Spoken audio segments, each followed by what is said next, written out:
I'm pretty sure that you're aware that Disney, the theme park, the movie people, the Hello Mickey Mouse, and everything else included with that, the entire world, they bought the Star Wars franchise quite a while ago.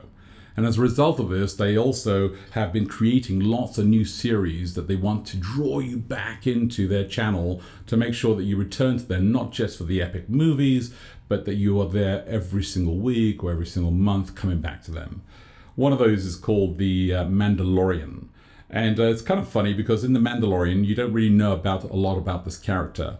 You just know that he's a bounty hunter and he belongs to this group of people, and you're kind of wondering who are the Mandalorians, and they have a particular ethical code that they live by. And you're trying to kind of decipher this as the journey goes along in the entire season one.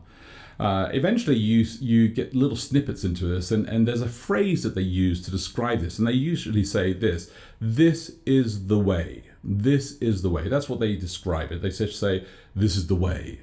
And that means that it's the Mandalorian way. And it's as simple as that. There's no ifs and buts about it. Everybody understands exactly what they're supposed to do. It's just, this is the way.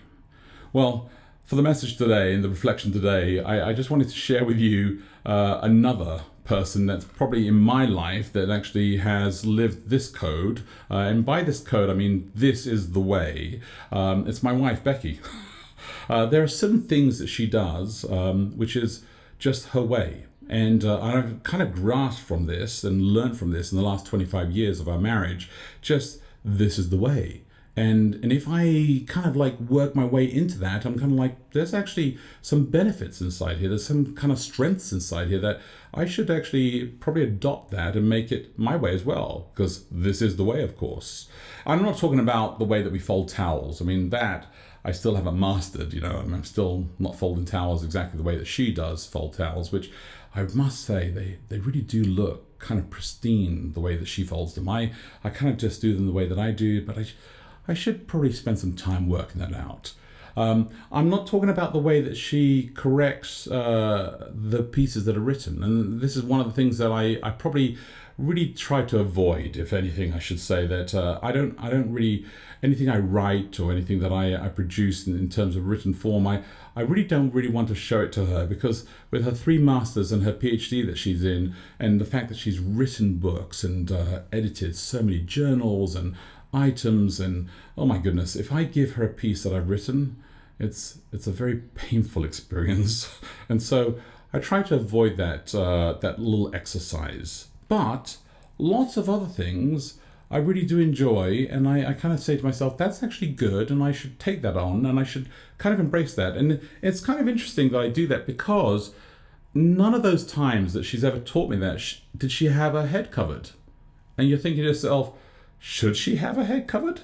Well, there were and there are some people who really do practice this. And so let me tell you 2 stories. And the first story is kind of going to set the scene for this, that will explain the 2 things that I've learned over the last 25 years. Really good lessons that I've learned, that I've picked up from Becky. And I think that you will appreciate them as well, because I think they make a difference to our lives as well. This is, after all, the way, right? So many years ago, very early in our marriage, and I was just starting out at this particular church, and I arrived at this church, and this church had a few of the women in there had taken the text in Corinthians that said that a woman should not speak or teach unless they had covered their head. And so they would cover their heads with doilies, with some kind of cloth or something, a little circle, and put it on top of the head. And I just thought, well, that was 2,000 years ago. That's just a cultural thing. It was just what Paul was speaking about back then. You should look at the application today and kind of move on a little bit with that. So one day I decided I was going to address this in the church, as you do, right? And so I did, and I preached a message on this and talked about, the fallacies of this particular practice, and it was horrible. It was horrible. I mean, just a horrible experience. It was a disaster. It became a DEFCON 1, kind of like security levels were required, because at the end of the service, as I left to greet the congregation and to wish them a wonderful Sabbath, a day of blessing, and hope that they were they had been blessed. This group of women who were covering their heads every single week as they came to church, they were not having it. They were not having it. They were extremely upset. They had called me into the vestry. They wanted an immediate meeting. They were seeking a way to have me fired. I mean, it was just like, it was horrible. So I went home and I told Becky, my wife, what had happened. I told her about my message, and I told her what their reaction was, and how ridiculous the whole thing was, and yet it went to DEFCON 1, it escalated to a nuclear bomb. It was just like this thing, and there are some ways that Becky could have reacted, right? I mean, option one, she could have said, "Oh, you poor fellow. I mean, my dear husband, oh, I can't believe the way that you've been abused today." And maybe she could have held me and, rocked me and made a wonderful meal and said, "I'm so sorry for you." But she didn't choose option one. No. She could have done option two. She could have shaved her head and said, "I will join the protest and I will show them that, in fact, you can even shave your head and turn up and preach and speak as a woman and stand by my side on this message and show them DEFCON 1. No, we can make it DEFCON 0. I don't think there is a DEFCON 0 level, but whatever's higher than DEFCON 1, maybe it's just pushing the red button." And so but she didn't choose that option either. Instead, she chose option 3, because this is the way, right? And she said, she asked me a question. She said, "What were you hoping to achieve?" And I was like, well, that's a good question, I thought to myself, but I didn't want to admit that. I was just kind of offended.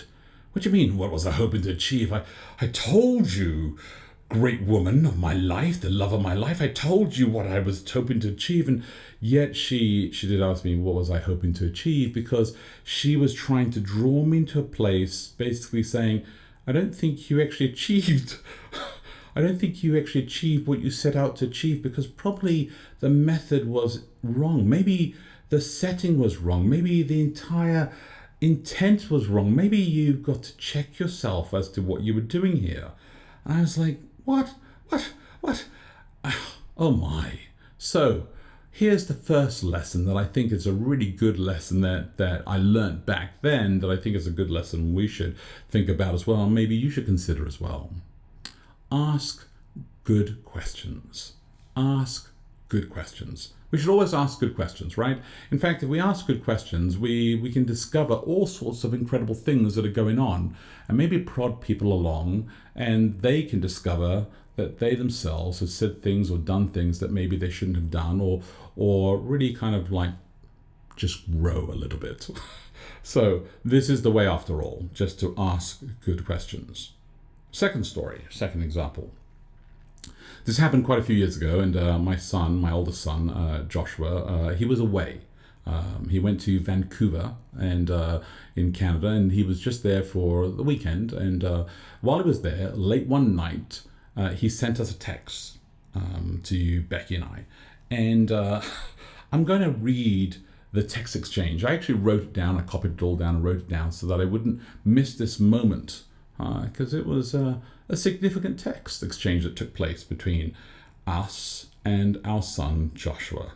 So this is how the text began. He sent it like this. He said, "LOL, guys," which is a term of deep endearment, right? It's because he's talking after all to his mother and father, and that's how you often begin a text exchange with your mother and your father.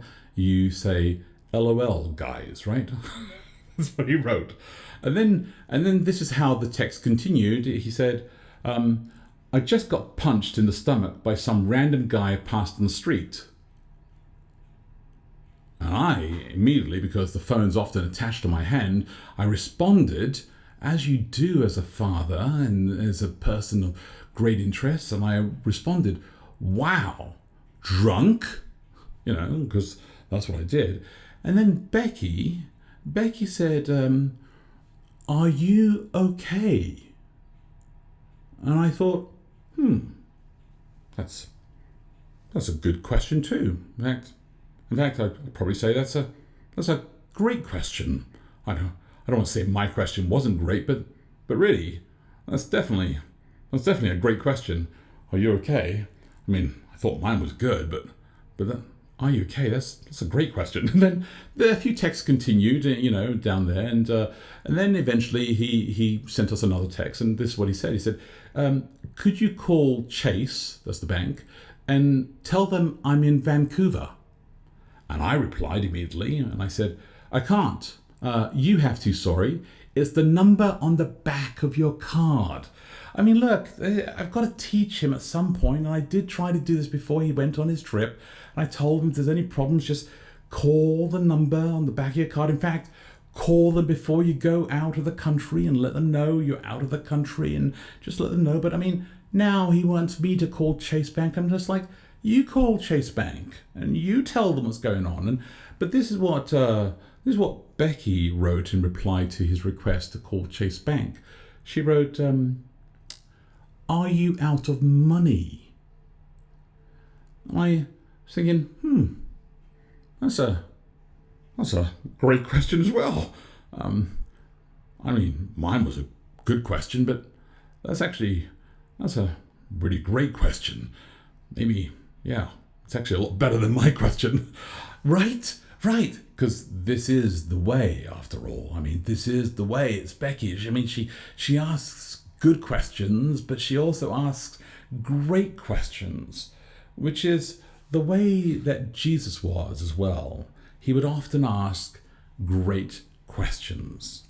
There's this great story it's found, and in fact, actually, when you look at the entire series of the four Gospels, Matthew, Mark, Luke, and John, there are close to 30 different accounts where people would come to Jesus and they would ask him a question, and they would ask him a good question. And then he would reply back with a great question. And his question was always so much greater because it was actually just taking you to the place that you really wanted to open up and talk about and address deeply about something. So I'm just going to dive into this text. It's found in Mark chapter 4.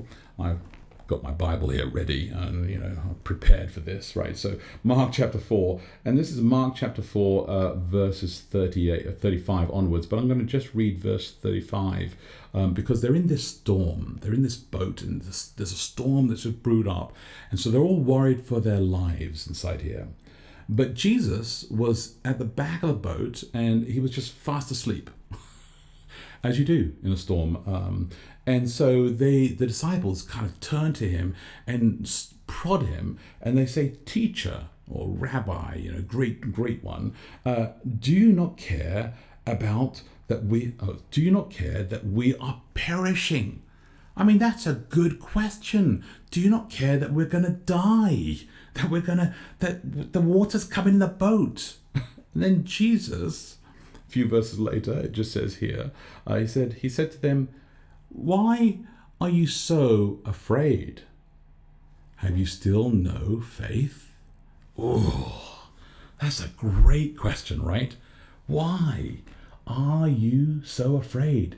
Have you still no faith? It's a great question because Jesus understood immediately what was going on underneath them. He understood what they were really saying. They were worried about perishing, about dying from the water. He's like, no, there's something far more underneath here. You need to understand that there is something deeper at loss here. Your faith is being called into question. Do you trust me that I'm going to hold you through this? Do you hold to that deep truth that I'm right here with you? Hang in there with me. So Jesus pulls them with this great question because this, after all, is the way, right? I mean, that's what Jesus does. I think that if we were able to ask those two things all the time, like a good question and a great question, we would do so much better in life. We really would. I mean, think about it. Think about the teams that you belong to. Think about the teams that you lead. Think about the churches that you're part of. Think about the families that you're part of. Think about your marriages. Think about your relationships. Think about those ones that are estranged, those ones that you haven't reconciled, in a long time. Those ones that you've offended somebody and they've offended you. Think about why you don't want to actually have that good question or great question asked of you. Why don't I want to take my papers and my articles and my manuscripts to Becky? I mean, really, I should write all the time because she's so brilliant at this kind of stuff. But it's because it is hard. It's hard to know the truth. It's hard to have somebody speak truth into you. But this is the way. Now, over the 25 years of our marriage, I've grown better at it. And there are seasons where I'm better at listening than others. And when I am, oh, it's fantastic. It really is. When I'm not, what's the opposite of fantastic? Not good? Horrible. Yeah, it's horrible. Because we have to have a level of humility. That's actually what love calls us to. To be love, to live inside that space, means that we need to be willing to have good questions and great questions asked of us. We also need to have the courage ourselves to ask good questions and great questions of those that we love as well. Because if you do, you will deal with all the things that are miscommunicated, all the things that you think are being said to you or being conveyed to you, but actually were not meant. And imagine if we actually did that and we lived that way.